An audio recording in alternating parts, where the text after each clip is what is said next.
વિજ્ઞાનમાં આજે આપણે વાત કરીશું ન્યૂટનની ગતિના ત્રીજા નિયમની. ગતિના પ્રથમ બે નિયમ આપણને જણાવે છે કે કેવી રીતે લગાડેલ બળ ગતિમાં ફેરફાર કરે અને તે બળના માપનની પદ્ધતિ પણ આપે છે.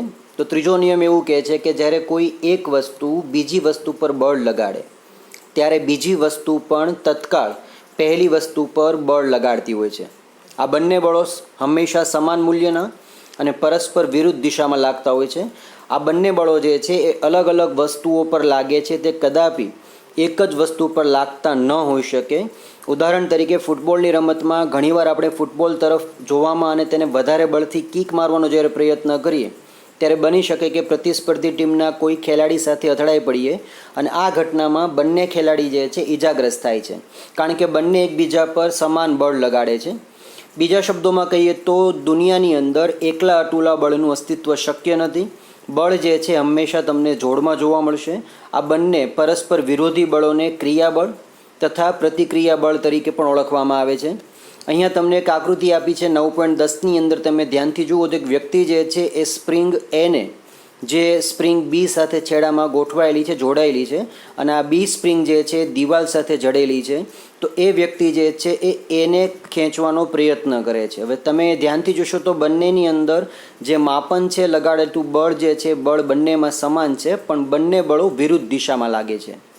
આપણે જોઈ શકો છો કે એ વ્યક્તિ જે છે એ વ્યક્તિ જ્યારે આ સ્પ્રિંગને ખેંચે છે તો બળ જે છે એ બી નામનું સ્પ્રિંગનું બળ જે છે એ અહીંયા નીચેની તરફ લાગે છે. તમે આગળની તરફ ખેંચો છો તો આ બળ જે છે નીચે તરફ લાગે છે. અહીંયા બંને બળો જે છે, એકમાં ક્રિયાબળ કે તમે જે અહીંયા ક્રિયા કરો છો તે ક્રિયાબળ છે, એની સામે તમને અહીંયા પ્રતિક્રિયા બળ એટલે કે આ બી નામની જે સ્પ્રિંગ છે તમને તે બળ આપે છે. તો આ જે પ્રયોગ છે ન્યૂટનની ગતિનો ત્રીજો નિયમ સૂચવે છે કે આઘાત એટલો જ પ્રત્યાઘાત. આ બળને આપણે જો ન્યૂટનની ગતિના શબ્દોમાં કહેવું હોય તો ત્રીજા બળનું વૈકલ્પિક વિધાન તમે આ રીતે આપી શકો કે દરેક ક્રિયાબળ સામે સમાન મૂલ્યનું અને વિરુદ્ધ દિશામાં પ્રતિક્રિયાબળ લાગે છે.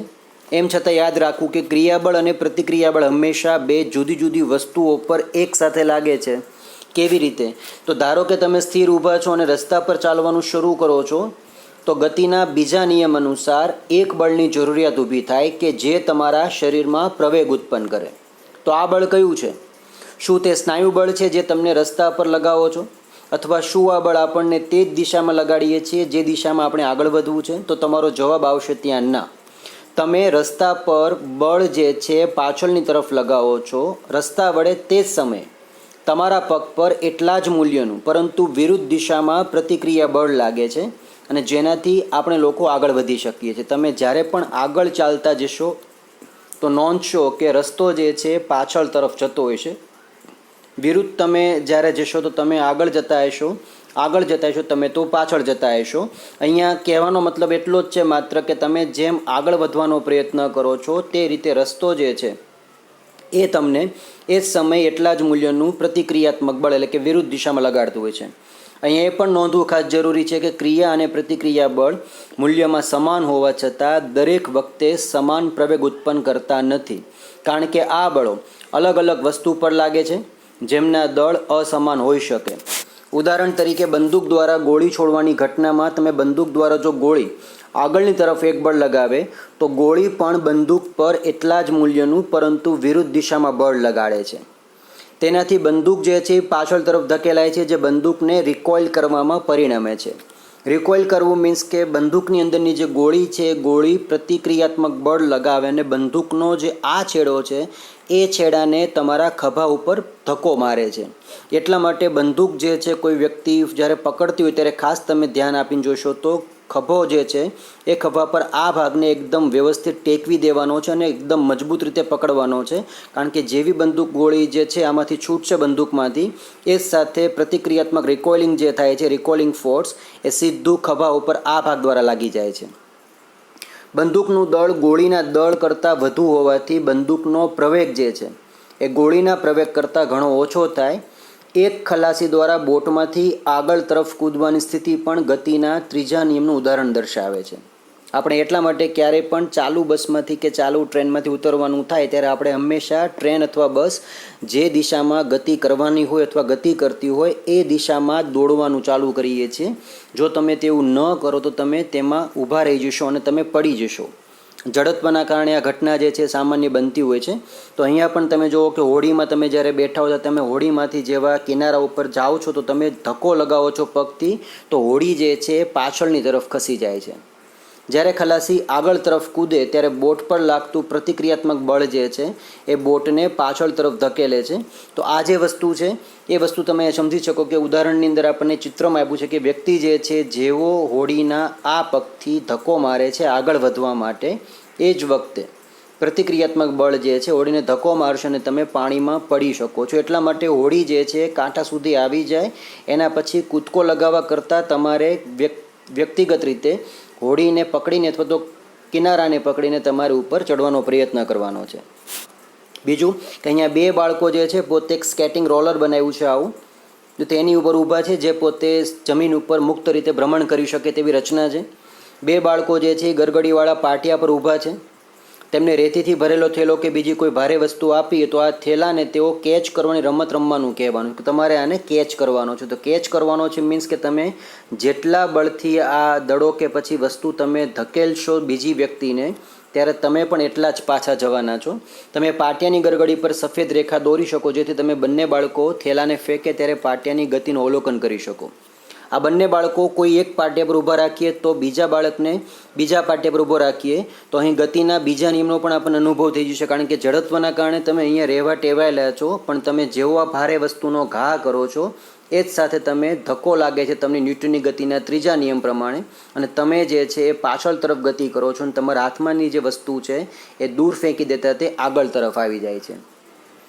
આ પ્રવૃત્તિમાં તમે દર્શાવેલ પાટિયું જોઈએ છે 50 સેન્ટીમીટર બાય 100 સેન્ટીમીટર આકારના 12 mm કે પછી 18 mm જાડાઈના પ્લાયવુડ તરફથી લઈ શકાય અને બે જોડ બોલ બેરિંગ વ્હીલ દ્વારા બનાવી શકાય. સ્કેટ વ્હીલનો પણ તમે ઉપયોગ અહીંયા કરી શકો છો. સ્કેટબોર્ડ જે છે અહીં એટલું અસરકારક નહીં રહે કારણ કે તેના દ્વારા સુરેખ પથ પર ગતિ કરવી મુશ્કેલ છે. સ્કેટબોર્ડ તમે બધાએ જોયું છે સ્કેટિંગ જે કરીએ છીએ એ રીતનું એક લાંબુ પાટિયું આવે લંબચોરસ આકારનું જેમાં ગરગડીઓ જે છે બે જોડમાં મૂકેલી હોય છે. હવે આપણી પાસે મહત્ત્વની વાત આવે છે વેગમાન સંરક્ષણનો નિયમ શું છે. કન્વર્જેશન ઓફ મોમેન્ટમ શું કહે છે આ નિયમ. તમે આકૃતિમાં જોઈ લો ખાસ કે બે દડાને તમે જો પરસ્પર અથડાવો છો તો દડાઓના દળ જો સમાન હોય તો બંને એક દિશામાં સરખા વેગથી ગતિ કરશે. બંને ભટકાય છે અને પછી બંને છૂટા પડી જાય છે. અથડામણ પહેલાં અને અથડામણ પછીની જે ઘટના ઘટે છે તે ઘટનાને એ વાત કરી છે મોમેન્ટમ દ્વારા. ધારો કે બે વસ્તુ છે એટલે કે બે દડા છે અને બી છે જેમના દળ અનુક્રમે MA અને MB જેટલા છે સુરેખ પથ પર એક જ દિશામાં UA અને UB જેટલા અલગ અલગ વેગથી ગતિ કરી રહ્યા છે. તેમની ગતિ બીજા કોઈ પણ પ્રકારના બાહ્ય અસંતુલિત બળ લાગતું નથી. ધારો કે UA જે છે એ UB કરતાં મોટું છે અને બે દડા એકબીજા સાથે આકૃતિ 9.14ની અંદર બીમાં અહીંયા તમને દર્શાવ્યા પ્રમાણે અથડાય છે. તો દડા A દ્વારા દડા B પર લાગતું બળ જેને આપણે કહીશું અહીંયા FAB force A to B અને દડા B દ્વારા દડા A પર લાગતું બળને આપણે કહીશું ફોર્સ B ટુ A. ધારો કે અથડામણ બાદ દડા A અને દડા Bના વેગ જે છે અનુક્રમે VA અને VB બને છે આ ઘટના. તો શું થાય છે તો સમીકરણ 9.1 પરથી દડાના અથડામણ પહેલાં અને પછીના વેગમાન અનુક્રમે MA UA તથા MA VA થાય. અથડામણ દરમિયાન તેમના વેગમાનમાં થતો ફેરફારનો દર જે છે અથવા તો જેને કહી શકાય કે ફોર્સ A ટુ B જે લાગતો હતો પ્રથમ દડાનું બીજા દડા ઉપર જે બળ લાગતું હતું એ આપણા માટે બનશે અહીંયા VA માઇનસ UA/T. આ પ્રવેગનું સૂત્ર છે. આપણે ગઈકાલે F બરાબર માં સૂત્ર જોયું હતું તે ખાસ યાદ કરશો તો આ એના માટેનું સૂત્ર છે. અને દડા B પર જે લાગતું વેગમાનનું દર છે તે આપણે લાગુ પાડી દઈએ ફોર્સ B ટુ A માટે તો VB માઇનસ UB/T. તો ગતિના ત્રીજા નિયમ અનુસાર દડા A દ્વારા દડા B પર લાગતું બળ જે છે FAB તથા B દ્વારા લાગતું દડા A પરનું જે બળ છે એ FBA જે છે સમાન મૂલ્ય ન થાય પરંતુ વિરુદ્ધ દિશામાં થાય. એટલે કે FAB જે છે એની બરાબર જ તે FBA થાય પણ અહીંયા આપણે મૂકી દઈશું નિશાની માઇનસ કારણ કે વિરુદ્ધ થવાના છે ઓછા. જો આ 5 હોય તો આ -5 થાય, આ 10 હોય તો -10 થાય. અથવા તો પછી તમે સૂત્રમાં તેને મૂકી શકો MA VA minus UA/T equal to minus MB VB minus UB/T.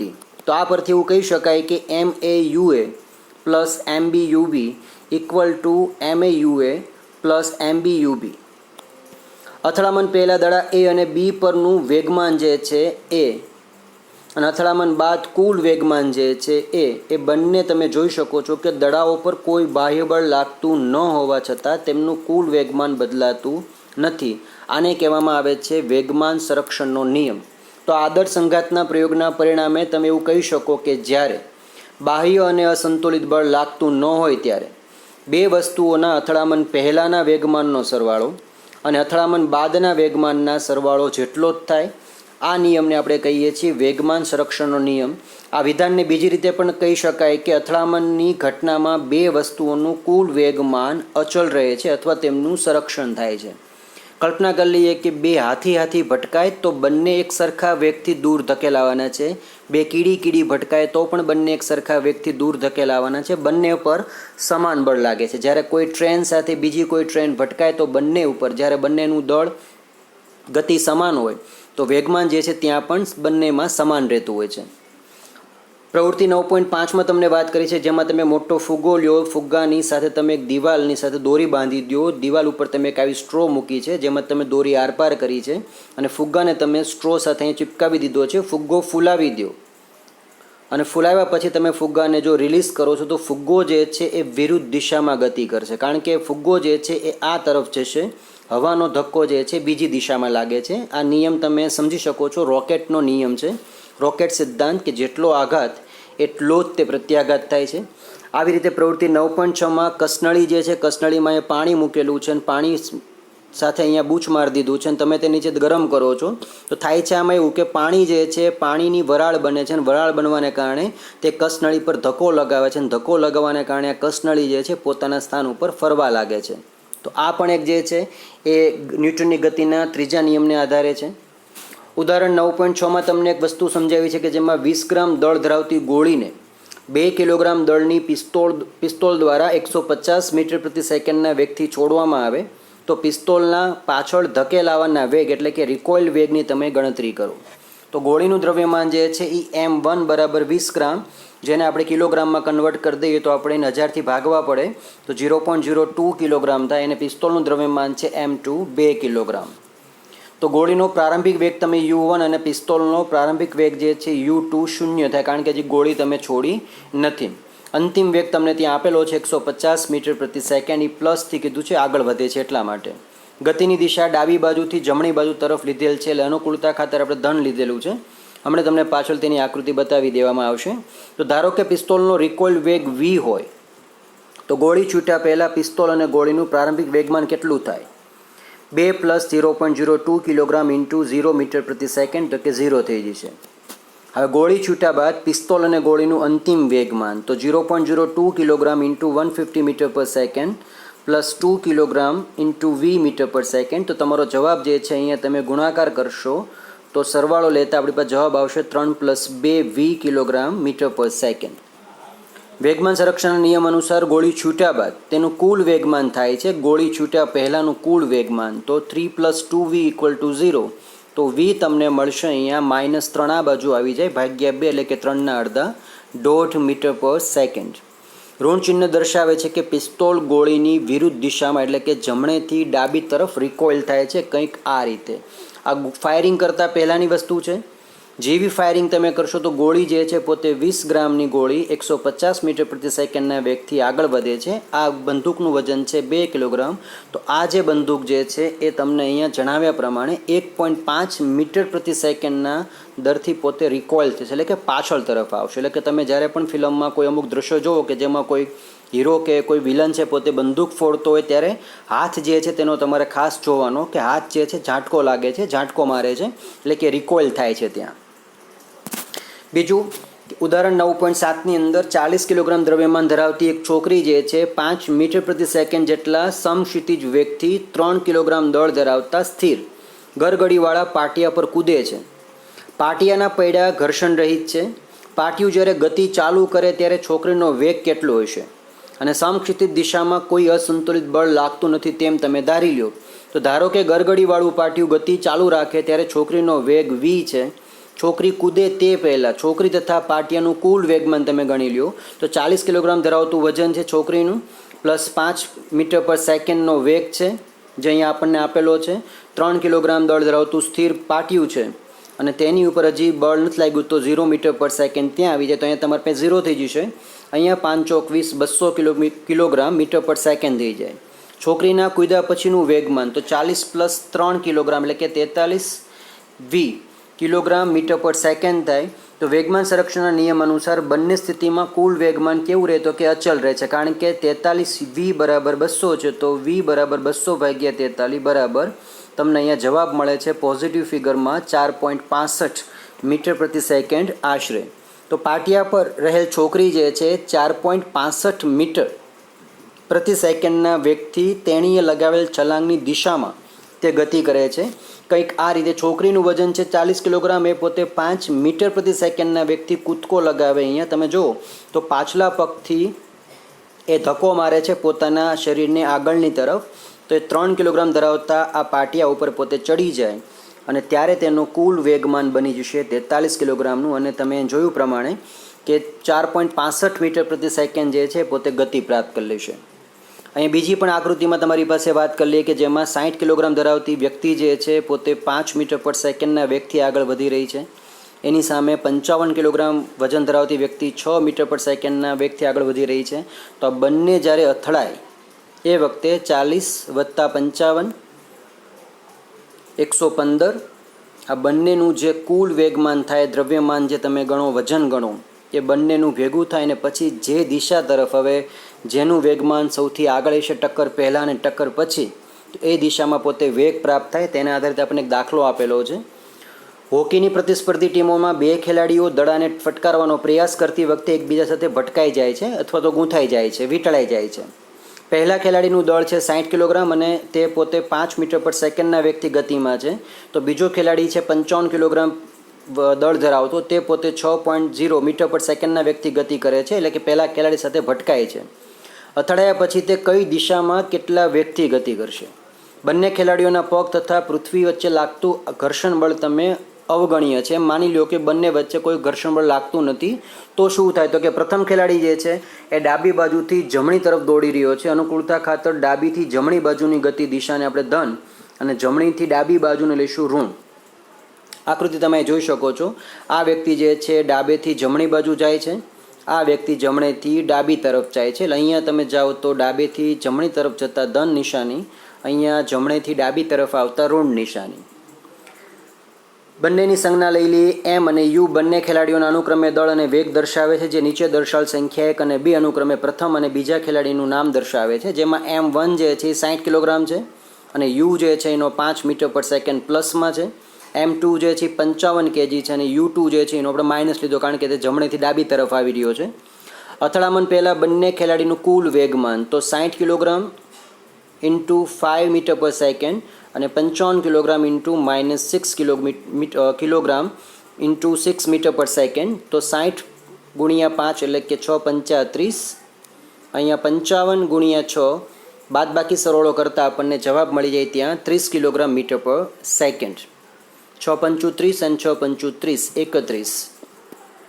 કુલ તમારી પાસે જવાબ અહીંયા આવે છે 30 કિલોગ્રામ મીટર પર સેકન્ડ. અથડામણ બાદ બંને ખેલાડીઓનો વેગ જે છે એ તમે વી ધારી લઈએ તો કુલ વેગમાન કેટલું? તો M1 પ્લસ M1 ઇન્ટુ વી. તો 60 + 55 115 કિલોગ્રામ અને વી આપણે શોધવાનો છે. તો વેગમાન સંરક્ષણના નિયમ પ્રમાણે અથડામણ પહેલાંનું વેગમાન અને અથડામણ પછીનું વેગમાન જે છે એ સમાન થાય છે. એટલે કે વી બરાબર આપણને -30/115 મળે. તો એ બનશે 0.26 મીટર પર સેકન્ડ. આ તમે સમજી શકશો કે અહીંયા તમારો જવાબ ઋણ આવ્યો છે. તો ખેલાડી જે છે એ કઈ બાજુ પડશે? આપણે અહીંયા ધન માટે ડાબેથી જમણી બાજુ જતાં પ્લસ લીધું હતું અને જમણેથી ડાબી તરફ આવતા ઋણ લીધું હતું. તો જોઈ શકો છો કે જેનું વજન 55 કિલોગ્રામ છે એ સ્વાભાવિક છે કે પોતે 60 કિલોગ્રામ દળ ધરાવતી વ્યક્તિ ઉપર બળ લગાવશે અને પરિણામે બનશે એવું કે એ પોતે જમણીથી ડાબી બાજુ તરફ 0.26 મીટર પ્રતિ સેકન્ડના વેગથી ગતિ કરશે. એટલે કે ઓછું જેનું બળ છે એ પોતે વધુ બળ ધરાવતા વ્યક્તિની તરફ ગતિ કરશે અને પડી જશે, અથડાઈ પડશે. આ સાથે તમારી પાસે અહીંયા 3 ઇનટેક્સ્ટ ક્વેશ્ચન છે જેનો તમારે જવાબ શોધવા લખવાનો પ્રયત્ન કરવાનો છે. ઉપરાંત 4 તમારી પાસે પ્રશ્નો બીજો પણ આપેલો છે પાછળ, એ પણ આપ જોઈ લઈશું. એ સાથે સંરક્ષણનો નિયમ શું કહે છે, કન્વર્જેશન લો જે છે, કન્ઝર્વેશન લો એ શું કહે છે, તો કે સંરક્ષણના બધા જ નિયમ જેમ કે વેગમાન, ઉર્જા કે કોણીય વેગમાન, વીજભાર, આ દરેક વસ્તુ તમે ધોરણ 11માં આગળ ઉપર ભણવાના છો. તમે જ્યારે સાયન્સ રાખશો એ કે બી ગ્રુપ, તો એની અંદર તમારે ફિઝિક્સમાં આવશે ભણવાનું, જે ભૌતિક વિજ્ઞાનની અંદર મૂળભૂત નિયમ તરીકે ઓળખવામાં આવે છે. આ બધા જ સંરક્ષણના નિયમો અવલોકન અને પ્રયોગ દ્વારા આધારિત છે. આજે તમને વિડીયોને અંતની અંદર એક લિંક આપી છે, જેમાં લિંકની અંદર તમને કોણીય વેગમાન આધારિત એક વિડીયો જે છે પ્રોફેસર લુઈસનો, એ તમે જોશો. તે પોતે ખુરશી ઉપર બેઠા છે અને પોતે ગોળ ગોળ ફરી રહ્યા છે કોઈ પણ પ્રકારના આધાર વિના. તો તમે વિડીયો ખાસ જોશો, જે તમને લિંકમાં આપેલો છે. અહીં એ યાદ રાખવું જરૂરી બનશે કે સંરક્ષણના નિયમ સાબિત કરી શકાતા નથી, તેમના પ્રયોગ દ્વારા જ ચકાસી શકાય કે ખોટા સાબિત કરી શકાય. કોઈ પણ સંરક્ષણના નિયમને અનુરૂપ પ્રયોગનું પરિણામ તે નિયમની ચકાસણી જ કરે છે કે તે સાબિત નથી કરતું. આનાથી વિપરીત જો કોઈ પ્રયોગનું પરિણામ સંરક્ષણના નિયમની વિરુદ્ધ હોય તો તે સંરક્ષણના નિયમને ખંડિત કરવા માટે પર્યાપ્ત છે.